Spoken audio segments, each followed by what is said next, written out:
My name is Eleanor Wright. I'm 76 years old, and nothing terrible ever happened to me. No disasters, no great betrayals, no single moment I could circle and say, that's when everything broke. That's the part I didn't understand until it was too late. For a long time, I believe regret came from mistakes you could clearly see, the loud ones, the reckless ones. Mine didn't. Mine arrived quietly, so quietly that I mistook it for a normal life. There was a decision I kept postponing, not because I was afraid. Fear has a shape. Fear makes noise. This was different. This was me telling myself later. I knew the decision mattered in my early 40s. It surfaced in small moments, folding laundry, staring out the kitchen window, lying awake after everyone else was asleep. Each time I told myself the same thing, not yet. When things are easier, when there's more time, life wasn't falling apart, I was functioning. People depended on me, and I didn't want to disappoint anyone, so I waited. Waiting felt sensible, it felt careful, it felt like the responsible thing to do. Years passed without protest, then more years, and one day without ceremony the option was simply gone. No argument, no dramatic ending, no moment where I could plead my case. Just a quiet understanding that the choice no longer belonged to me. Some doors don't slam shut, they don't warn you, they don't leave splinters behind. They just stop opening, and by the time you notice, you're standing there, older than you expected to be, wondering when exactly the handle disappeared. There was a woman I used to speak to every week. Not a dramatic relationship, no grand romance, just someone who knew the shape of my days. We didn't argue. Nothing happened. Life simply began to crowd the space between our conversations. 1 week passed, then 2, then a month. Each time I thought about calling, I told myself I'd do it later. I didn't want to interrupt. I didn't want to impose. I didn't want to explain why it had been so long. So I waited for a better moment. The longer I waited, the heavier the call became. It's strange how silence grows teeth. At first it's gentle, then it starts to bite. Eventually the idea of reaching out felt awkward, then inappropriate, then unnecessary. Not because I stopped caring, but because caring started to feel inconvenient. Years passed without a clear ending, no final conversation, no last words to replay in my head, just absence. One day I tried to remember the sound of her voice. I couldn't. That frightened me more than losing the relationship itself, because it meant something else had been lost too. Not everyone leaves with a goodbye. Some people leave because we never asked them to stay. And the cruelest part is this: when relationships fade instead of ending, you don't realize they're gone until there's nothing left to reach for. I was very good at being reasonable. People used to compliment me on it. They said I was calm, understanding, easy to deal with. What they didn't see was how often I swallowed words that needed air. When something hurt me, I didn't say so. I explained it away instead. They didn't mean it. It's not worth bringing up. I'm probably overreacting. I learned early on that honesty could make other people uncomfortable. And I didn't want to be difficult. I didn't want to seem demanding. I didn't want to be the reason the room went quiet, so I chose reason. I chose the smoother sentence, the softened version, the one that kept the peace. Over time, that choice became a habit. I'd nod when something felt wrong. I'd smile when I felt dismissed. I'd reassure people I was fine, even when I wasn't sure what fine meant anymore. Nothing exploded because of it. No relationships ended on the spot. Instead, something slower happened. People learned a version of me that never objected, never asked for more, never drew a clear line. And eventually, I started to forget where those lines were myself. There's a quiet cost to being reasonable all the time. You don't lose people immediately. You lose clarity. You lose the ability to tell when something crosses into resentment because you've trained yourself to keep calling it understanding. I wasn't being kind, I was being invisible.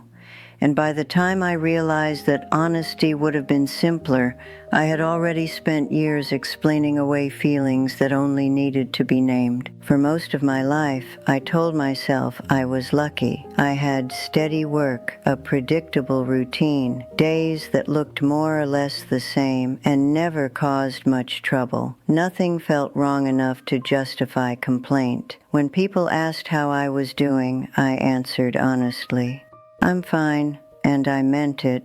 But fine is a dangerous word. It sounds complete. It sounds settled. What it really means is nothing is broken enough to fix. I mistook that for fulfillment. I thought contentment was supposed to feel quiet, even dull. I believed wanting more was a kind of immaturity. So when a small restlessness showed up, a sense that something in me wasn't being used, I dismissed it. I told myself stability was the goal. That comfort was evidence of success. Years passed that way, not unhappy ones, just narrow ones. I did what was expected. I kept things running. I avoided risk because risk looked irresponsible. And slowly, without noticing, I stopped asking myself certain questions. Not big questions, simple ones. Do I enjoy this? Does this still fit me? Stability kept everything in place, but it also kept everything small. And one day, much later than I'd like to admit, I realized something unsettling. I hadn't chosen this life because it fulfilled me. I had chosen it because it didn't ask much from me, and in return, it gave me exactly that. There was something I wanted to do for a long time, not a grand dream, nothing that would have changed anyone else's life, just something that felt like it belonged to me. I told myself I'd get to it once I was ready. Ready meant when the house was quieter, when the schedule was lighter, when I felt more confident, when I wasn't so tired. Ready always lived somewhere in the future. I collected reasons instead of taking steps. They sounded responsible. They even sounded wise. I told myself there was no rush, that some things were better started later with more care. Years passed. I grew more careful, more measured, less willing to look foolish. And one day, without any clear announcement, ready stopped being an option, not because I couldn't do the thing, but because the part of me that wanted to had gone quiet. The energy that once felt available had been spent elsewhere, on obligations, on keeping things running, on being reliable. Waiting had changed me. I didn't miss my chance in a dramatic way. I outgrew it slowly. That's the risk of waiting to become ready. Sometimes you don't fail to begin. You simply become someone who no longer starts.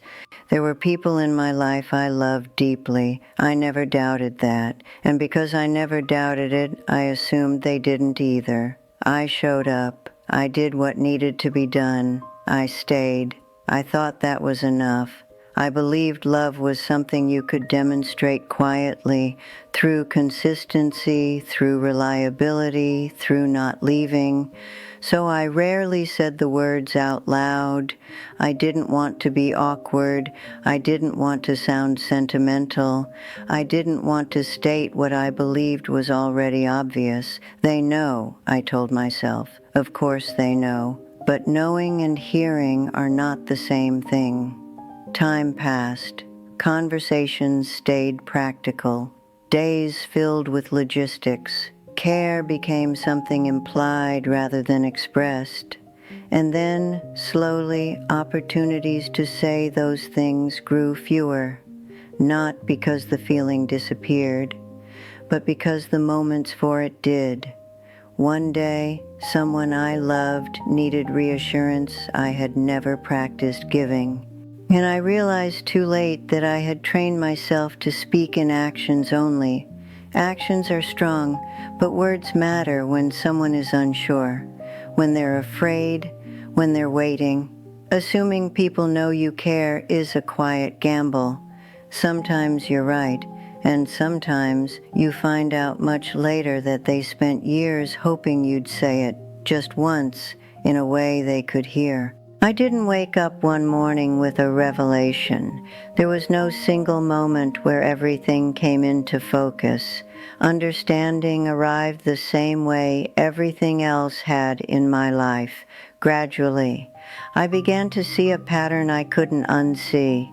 None of my regrets came from bold mistakes. They came from small delays, small silences, small choices to stay comfortable. Nothing dramatic ever happened to me, and that was the problem, because when nothing goes wrong, you don't feel urgency. You don't feel the need to decide. You don't feel the weight of time. Years pass quietly when they aren't interrupted, and then one day you notice the accumulation, not as pain, as narrowing. Fewer options, fewer conversations left unfinished, fewer chances to become someone new. I used to think a good life was one without damage. Now I understand something harder. A life can remain intact and still be unfinished. There's no solution I can offer you, no list to follow, no promise that it turns out better if you act sooner. I only know this. What feels reversible in your 30s often isn't. What feels patient can slowly become permanent, and you rarely get warned when the line is crossed. I'm not sharing this because I figured things out. At 76, I still catch myself doing some of these things, waiting, staying quiet, choosing what feels easier. The only difference now is that I recognize them. That's all age really gave me, not wisdom, just visibility. If you're listening to this and nothing hurts yet, that doesn't mean you're safe. It just means the cost hasn't arrived. I won't tell you what to change. I don't know what would be right for you. I only know that the quiet choices add up. And once they do, they don't ask permission to stay. That's all I wanted to say.